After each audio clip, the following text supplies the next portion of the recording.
আমি ভাবলাম হয়তো আর আসবে না। আমি মাহির বাবাকে কল দিই। আঙ্কেল, মাহি কই?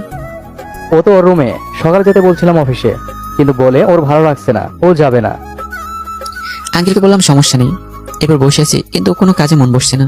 কিন্তু দুপুরের সময় মাহির নাম্বার থেকে কল আসলো। দেখে আমি তো অবাক। নাম্বারটা সেভ ছিল, কিন্তু কতটা সময় পর কল আসলো আমার খেয়াল নেই। হ্যালো। আপনি আমাকে আবার কেন চান?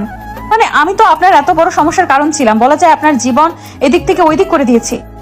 কিছুক্ষণ চুপ থেকেই দেখুন, আসলে যখন আমাদের বিয়ে হবে তখন আমি আপনার সম্পর্কে প্রায় অনেক কিছুই জানতাম না। বাবা মার ইচ্ছে বিয়ে করতে চেয়েছিলাম, কিন্তু আপনাকে কেন জানি ভালো লাগতো। যখন বিয়েটা আর হলো না, তখন কেন জানি সবসময় নিজের মাঝে মনে হতো কিছু একটা হারিয়েছি। এরপর আপনার সাথে পরিচিতি হলো, কথা শুরু হলো। তখন দেখলাম যেমনটা সবার ইচ্ছে থাকে তার জীবন চলা সাথীটা হবে আপনি, ঠিক তেমনই। আপনার সাথে সময় কাটাতে কাটাতে একটা সময় বুঝতে পারি ওই যে শূন্যতা অনুভব করতাম সেটা আপনি। যখন আপনি